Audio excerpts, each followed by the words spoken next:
2 Grade 1s, 2 brilliantly campaigned handicappers. We've been lucky that we've had results there before, but nothing like that week. When you actually arrive to race week, there's not a lot you can do. Like, I fancied Grey Dawning more than you should. Have you even begun to think about what his season next year could look like? Yeah. People might knock it and say, well, it's not a Gold Cup and everything else. You try winning one. There was obviously quite a lot of discussion about Langedan's come to the right mark and it's all come out well. I didn't find one person at Cheltenham that came up to me and said, Dan, what were you doing? And the 2024 rally of the Ryanair chase will emphatically go to Protectorat. It wasn't until Protectorat won and somebody said, oh, you're now, I think it was 17 grand ahead or something. I was like, oh, yeah, I hadn't even thought about that. Yeah, I've made no secret all my life, professional life, that I would love to be a champion trainer. I'm not going to do the things I promised myself I would never do. I'm backing myself to do it, and I'm backing our team to do it. There'll be a day when it feels like that was important. But if it did happen, all of a sudden, a dream becomes a reality. This will probably be one of the hardest six-week stretch of my career to date. Dan, now the dust has settled, you've called last week the best week of your career, but how do you reflect on it knowing that it was your best week? Was that what you were expecting, or did it exceed your expectations? It certainly exceeded realistic expectations, because in the previous 10 festivals, whenever we've had a runner, we had planned for them to win. It just doesn't normally happen. We've been lucky that we've had results there before, but nothing like that week. It was surreal in that it was all just unfolding in front of you. And the thing is like, I wouldn't say stressed, but you do feel slightly anxious in the build-up to Cheltenham. The weeks before, when you do feel that pressure, when you actually arrive to race week, there's not a lot you can do. So I was as much a spectator as anybody else, really. You know, okay, you're putting the last shines on the pebbles before they go out, but you know, you're not really doing anything that's really important at that moment. And then it's up to Harry, who was just sublime. You know, each ride, and even the non-winning rides were great. So we just had one of those weeks. I think you were 33-1 to be the leading trainer without Willie Mullins. Do you think you went a little bit under the radar? Did that bother you, or does that slightly help in a way when you go into a week like Cheltenham? If I'm being honest about my career as a trainer to date, up until that Cheltenham Festival, there'd been a lot of winners. There'd been some good winners. There was yet to be a really marquee horse. You know, if you said Paul Nicholls, you can reel off 10. If you say Nicky Henderson, you can reel off 10. If you say Willie Mullins, you can reel off 110. You need a moment. Paul had that moment with 3 winners at the festival in '99, I think. Maybe that was our moment. You know, maybe this was our moment, and all of a sudden we've got a marquee horse who's won a Ryanair, having won a Betfair, and perhaps it all just came together. But things go for you, go against your competitors. Like Nicky wasn't there, basically. You know, so was I the wrong price because Nicky wasn't? Do you know what I mean? You've got to take all these factors into consideration. So it never bothers me that I'm like expected or not expected to do well or whatever. It's just our reality. You can only go in with the hand you've got. But then you look at what Willie's done, you go, well, room for improvement, yeah. It's a great motivator, though. Look, you've had 10 winners in 8 years now, and you doubled last year's, so it can be done. And I suppose we have to go through the winners, and we have to start with Langedan, the first one, because he's done something that's not been done before to achieve the back-to-back victories. Did the moment he crossed that line last year, you thought, I'd love to go back and do this again? Do you think it was a type of horse that you felt like you could achieve that with? Immediately after last year, I spoke to his owner, Colm, and we wanted to try and go back for the Stayers Hurdle. That's what we wanted to do. 2-3 days later, he put a joint up in his stable. There was a bit of damage at the back of his fetlock. Had to go for surgery, so that's why he didn't run the remainder of last season. Started this year, he was hopeless. His work was terrible. He was going nowhere. Ran him in some races. He bled. Things were just looking pretty ordinary. And I remember saying to Colm, this has got to improve. I think Sandown was so bad he didn't even complete. So we gastroscoped him. He had some ulcers, and then we ended up going down the same route as last year, just because that's the way the chips had fallen for him. But we'd love to try and step him out of handicap company into the graded races, and hopefully we get a chance at Aintree. But it was by circumstances that he ended up back there. And it was only in the 3 weeks previous to Cheltenham that he showed any form at all at home. We took him for a gallop on the grass, and just the candle started to burn a bit then, and the last bit of work he did, we managed to find him a slow horse to just get his head in front of, and that gave him plenty of confidence, and he went back into that arena, which he obviously loves, and off he goes. I couldn't believe how well he won. The whole way around, your eye is drawn to him. He's going so well, he's jumping so slick, and Harry couldn't really hold on to him any longer from turning in. I was amazed, because after that surgery, how can you ever expect a horse to be better than they were? Normally when they have a surgery, they go the other way. So he must be a tough customer. There was obviously quite a lot of discussion about Langedan's come to the right mark and it's all come out well. Do you look at that and think, oh, here we go, they're trying to sort of assume that he's come down to the right handicap mark? Or do you have to remind everyone that this was a horse that you've always thought could be a Stayers hurdle contender? It just hasn't worked out for whatever reason. People can think what they want, and when they're on social media, behind a username rather than their real name, they'll say all sorts of horrible things that they'd never say to you on the street. I didn't find one person at Cheltenham that came up to me and said, Dan, what were you doing? But you find plenty of them on social media, but I don't spend any time on there because it's not a pleasant place, and it's certainly not a good place for anyone who's involved with winning and losing, because when you win, you're great. When you lose, you're not. I've explained time and time again how that horse arrived at the situation he did. The injury, ulcers, there's lots of reasons why. So I'm quite comfortable. I've explained it enough as far as I'm concerned. And actually, I don't think it should take the shine off the horse, because the horse did unbelievably well to come back from having a surgery.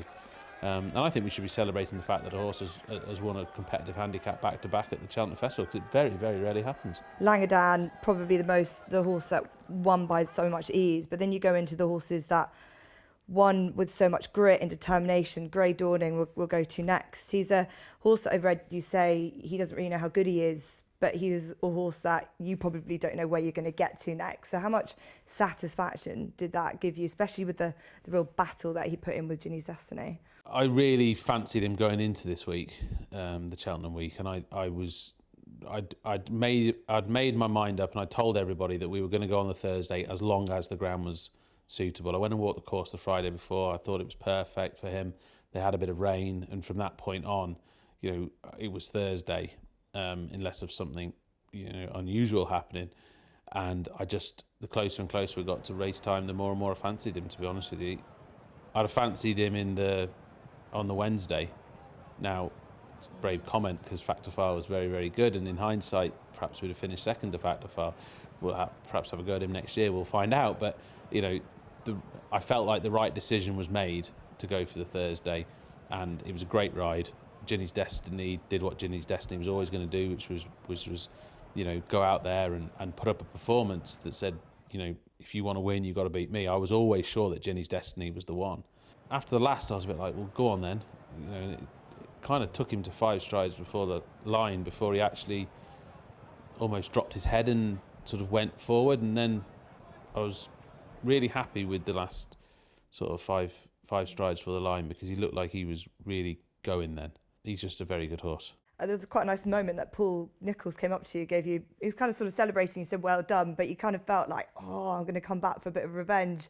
It was just quite a nice moment, especially in the context of what we're going through now.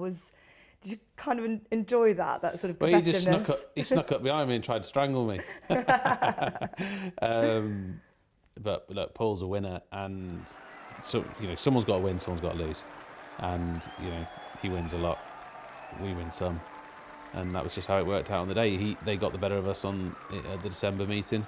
Now, of course, they'd swap a December victory for a March victory. Of course, who wouldn't? But sometimes you can get wrapped up in the big moment and actually forget that there's lots of other days and lots of other races and swings and roundabouts and all that in sport. So they're going to meet again. They've enjoyed each other. They probably improve each other as horses because they do.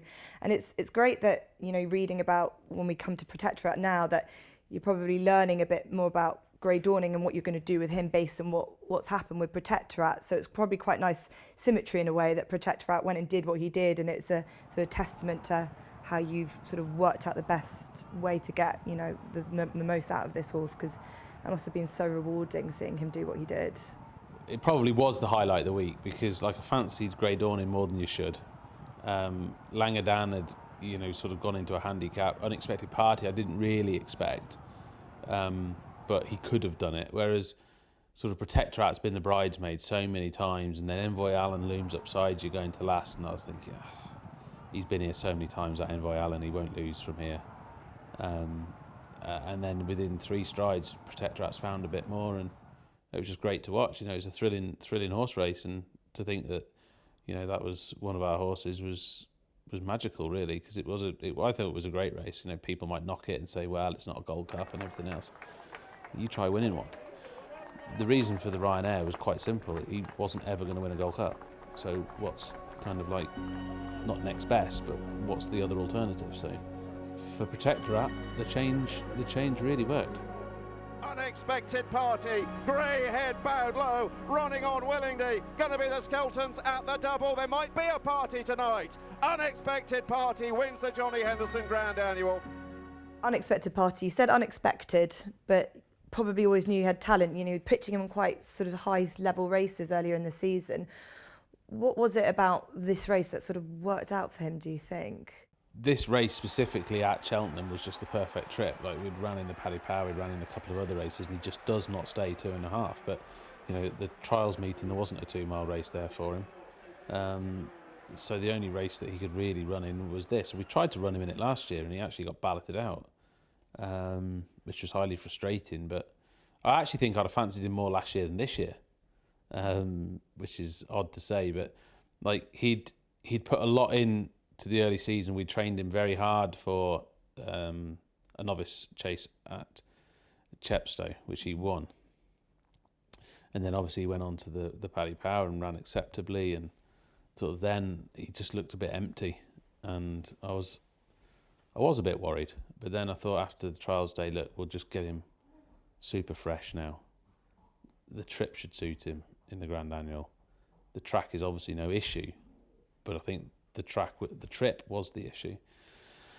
But I think what he got in the Grand Annual was an exceptional ride, and he was just there the whole way, right where he needed to be, and all the stars aligned from turning in. Well, the stars aligned the whole way round, but from turning in, good jump at the second last, and I still can't quite believe he picked off when he did at the last. Normally he'd chip in and he'd run up to the board and have it, have the close stride rather than the bold stride.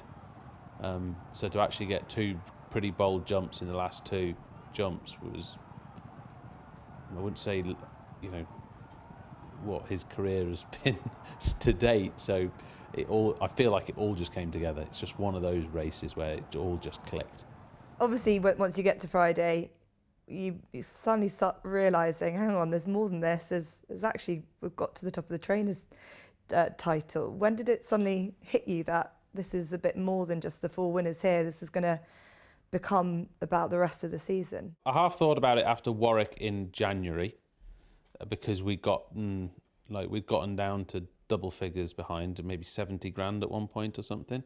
I thought, oh, that's just going to get interesting. And then Paul went on a rampage and got 300 and something grand ahead, and I thought, well, that's that over. No point even thinking about it. You have 2 handicap winners. That's 115ish grand in the bank, which isn't enough. Then all of a sudden, Grey Dawning won, and it wasn't until Protectorat won and somebody said, oh, you're now, I think it was 17 grand ahead or something. I was like, oh, yeah, I hadn't even thought about that. It becomes a reality all of a sudden, with 6 weeks to run.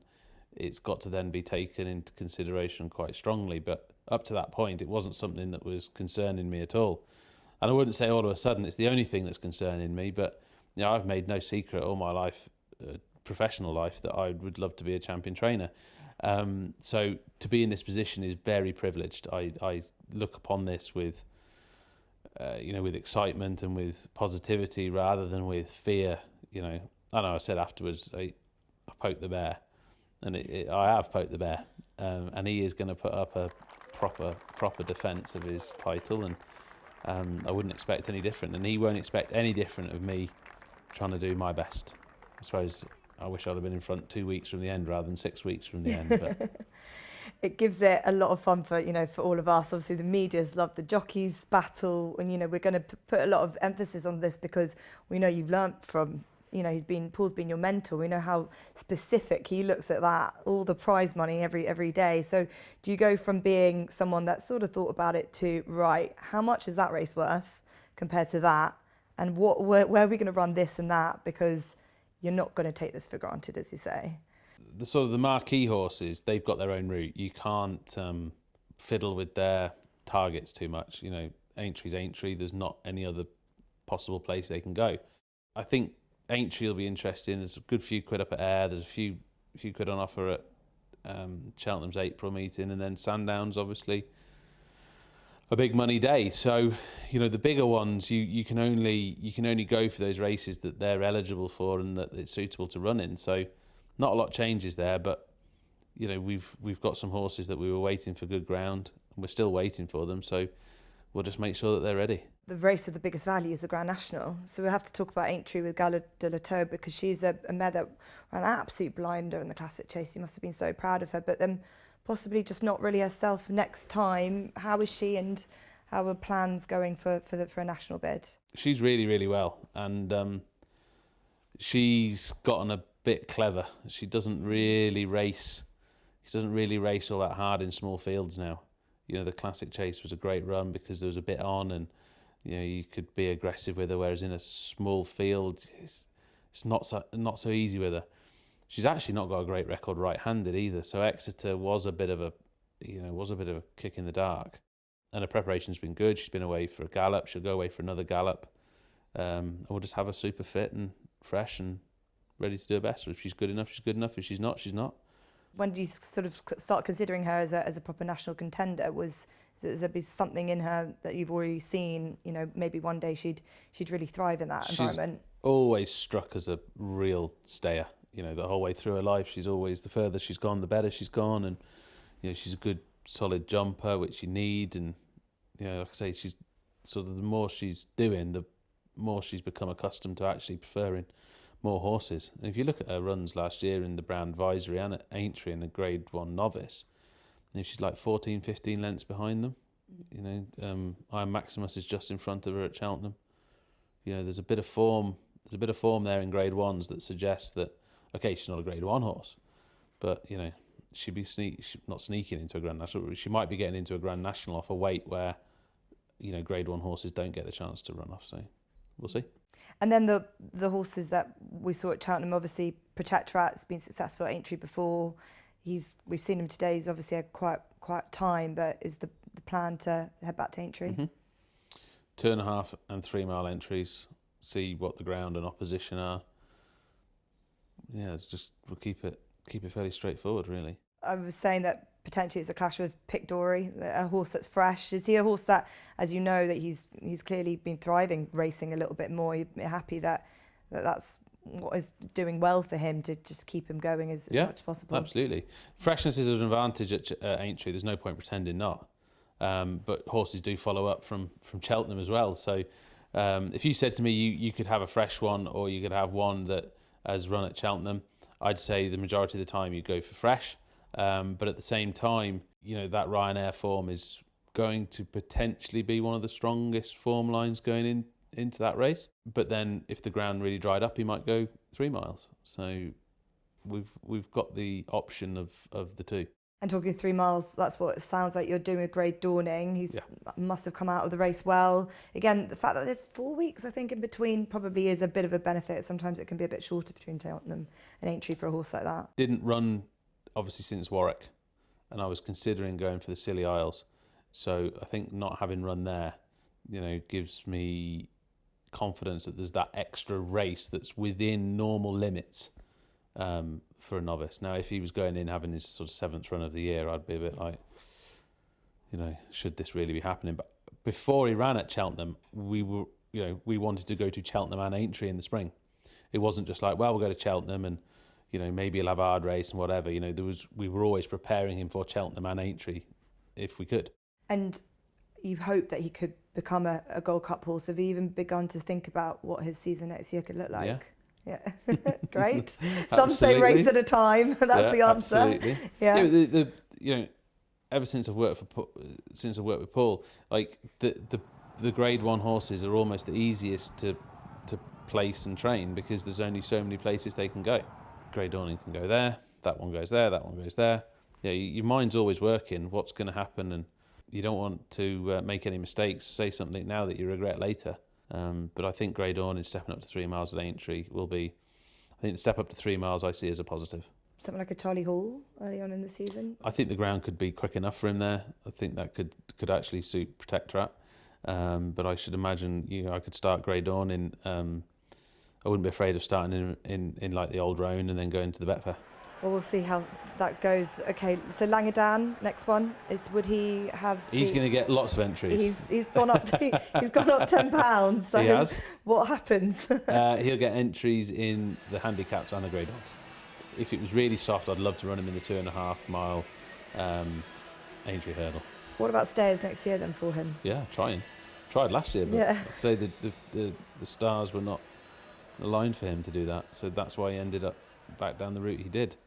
And who's to say that it won't happen for him the same way again? Because when we have ran him in conditions races in smaller fields, he wouldn't get out of bed. I mean, we ran him in a 3-runner conditions race at Aintree 2 years ago. Literally would not pick up the bridle. You go back and watch that, you'd be horrified. He's a funny little fella. Like he's I wouldn't say he's as on his own agenda as Favour is. But, the pair of them two, they barely let you know what they're thinking. They're talking to each other. Yeah. Maybe it's the time of year. I mean, Unexpected Party, another one. You said he'll have plenty of entries, but when he's been a slightly better grade, he's just sort of struggled. But you say the stars aligned as well for him in that kind of handicap, so you need everything. So what's his perfect race for him, do you think there is one? What, he's just won. But, he's bought his ticket to have a crack at the graded novices because he's got all that experience. We'll try and put it to good use. I think round Aintree 2 mile 3 would be perfect. He did win over that trip at Chepstow at the start of the season, but if the ground was really, really soft, then you'd have to start thinking about it.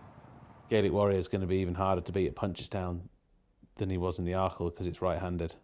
So it's a bit of a daft comment to say that you could wait for Punchestown with Unexpected Party because you're going to go and bump into him, but maybe it's the right thing to do. I know we're trying to win a championship here, but at the same time I'll make sure that the horses are doing what they should. I won't be running the horses in the wrong race. As you say, it's great to have some horses that are fresh. What are your dark horses, or potentially your sort of the ones that might go a little bit under the radar, that you're sort of your secret weapons, you think, for the next few months? We've actually never ran Nuba Negra there, and that feels like it would be one of the perfect tracks for him. So he'll be a fresh horse going there. He'll get entries in the 2.5 and in the 2 mile handicap in the Red Rum, and Etalon, who has been very progressive as a novice chaser. He will head to the 2 mile Maggle novices chase. Let It Rain? There's a few. Let It Rain is not running. She's got a small curb, so she'll be left till next year. We thought Katira was pretty eye-catching after quite a long layoff as well, running behind Boom Boom. She looked nothing like that in the autumn. And I actually said to Jackie, who bred her and owns her, I said, Jackie, this familiarity does strange things to you. I said, but I thought this mare was in good form in the autumn when we ran her. And she did run okay on a couple of occasions. The ground was too soft for her, really. But when you compare her physically to then to now, it's chalk and cheese. It's obvious that she actually, in hindsight, she was nothing like right in the autumn. Don't know why.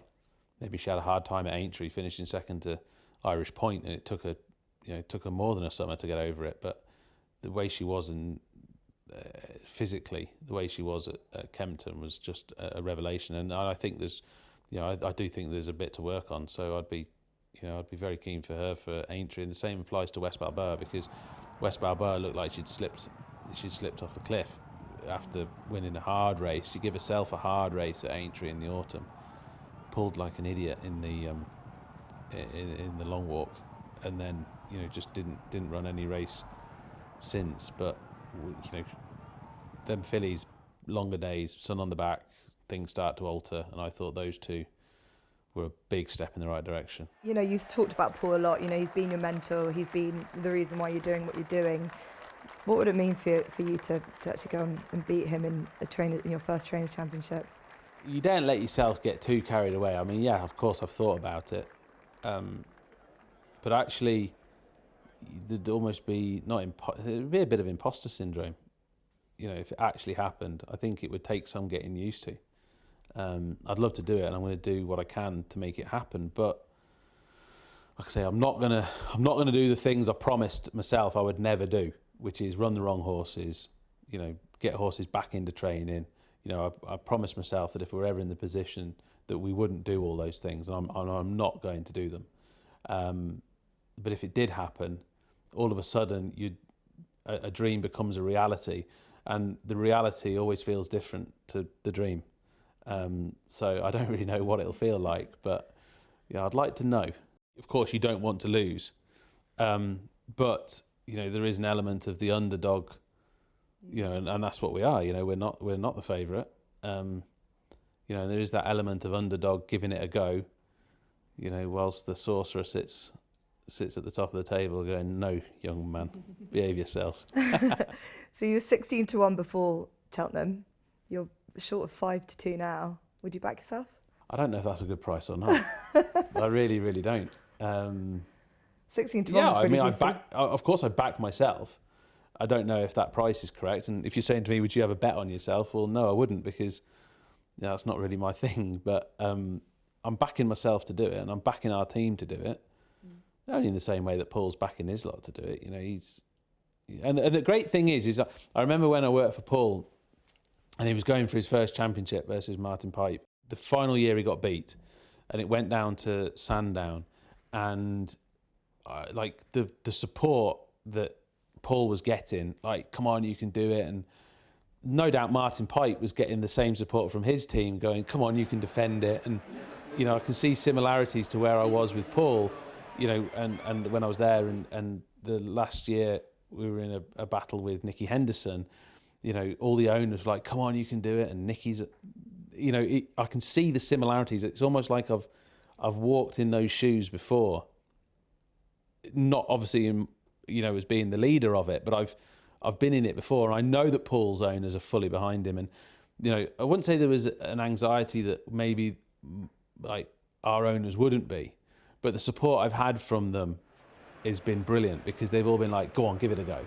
You don't need to hear any more than that. You don't need to hear, you know, the sound of drums, you know, and that over ambitious, that over aggressive competitiveness, because that's the last thing I need, because you don't need to be winding me up. Yeah. But, you know, I'm hearing the right things from them, you know, go on, give it a go, you know, and things like that. And it's great. And we'll just see how it pans out. I mean, I don't know when's going to be the most important day. There'll be a day when it feels like that was important, or that was what lost it for us, or whatever. You know, there will be that binary moment where it'll feel like, and maybe there's time for it to turn afterwards. I don't know, but yeah, bear with me if I'm getting beat, please. I might not be great company.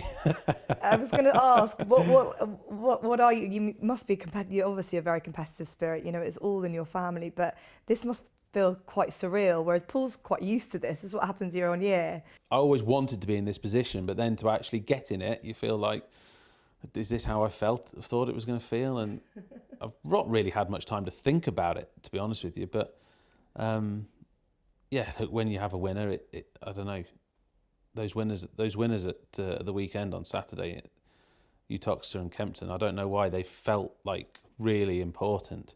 You know, there will be ups and downs along this journey. There will be times when I feel like I'm on top, and there will be times when I feel like I'm getting beat, and I'll just have to try and deal with them with the same face. But it'll be hard. I know it'll be hard. This will probably be one of the hardest six-week stretch of my career to date. Watch live racing now on racingtv.com.